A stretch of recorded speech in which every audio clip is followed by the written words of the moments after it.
എല്ലുകൾക്ക് ബലം കുറയുന്നതിനുള്ള ചികിത്സയെക്കുറിച്ചാണ് ഇന്നത്തെ family doctor സംസാരിക്കുന്നത്. കൊച്ചി VPS ലേക്ക് ഷോർ ഹോസ്പിറ്റലിലെ ഹിപ്പ് സ്പെഷ്യലിസ്റ്റും ഓർത്തോപീഡിക് വിഭാഗം സർജനുമായ ഡോക്ടർ ജോസ് തോമസ് പാപ്പനശ്ശേരി സംസാരിക്കുന്നു. Over to doctor. Family Doctor, supported by VPS Lakeshore.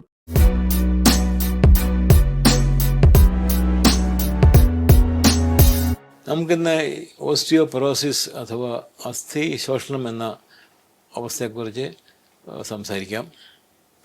Osteoporosis സാധാരണമായി കാണപ്പെടുന്നത് പ്രായമാകുന്നവരിലാണ്. അതായത് സ്ത്രീകളിൽ ഒരു 50-60 വയസ്സാകുമ്പോൾ ഇത് സ്റ്റാർട്ട് ചെയ്യും. പുരുഷന്മാരിൽ മേ ബി 60-70 വയസ്സാകുമ്പോൾ. ഈ അസ്ഥി ശോഷണത്തിൻ്റെ ഫലമായിട്ട് എല്ലുകൾക്ക് ബലം കുറയും. ബലം കുറഞ്ഞ എല്ലുകൾ വേഗത്തിൽ തന്നെ ഒടിഞ്ഞു പോകാം. ചെറിയ വീഴ്ചകൾ വലിയ ഒടിവുകൾക്ക് കാരണമാവും.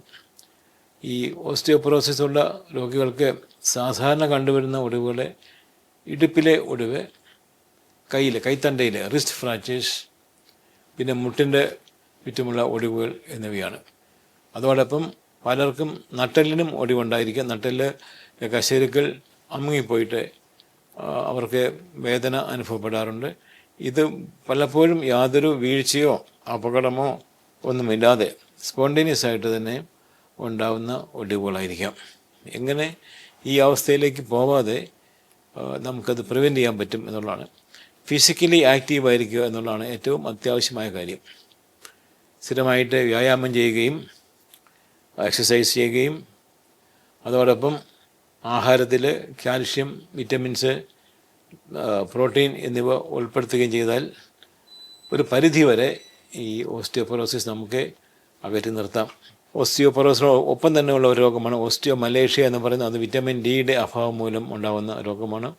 നമ്മുടെ നാട്ടിൽ ധാരാളം രോഗികൾക്ക്, എസ്പെഷ്യലി സ്ത്രീകൾക്ക്, ഈ ഓസ്റ്റിയോമലേഷ്യ, അതായത് വിറ്റമിൻ ഡി ഡെഫിഷ്യൻസി കൊണ്ടുള്ള ഈ അസ്ഥിയുടെ ബലക്കുറവ് കാണാറുണ്ട്. അതിൻ്റെ ചികിത്സ വിറ്റമിൻ ഡി ടാബ്ലറ്റ്സ് കഴിക്കുക, അതുപോലെ സൂര്യപ്രകാശം കൊള്ളുക. ദിവസം 2 മണിക്കൂർ സൂര്യപ്രകാശം കൊണ്ടാൽ നമ്മുടെ സ്കിന്നിൻ്റെ അടിയിലുള്ള കൊളസ്ട്രോള് വിറ്റമിൻ ഡി ആയിട്ട് സൺലൈറ്റ് മൂലം മാറിക്കിട്ടാം. Family Doctor, supported by VPS Lakeshore.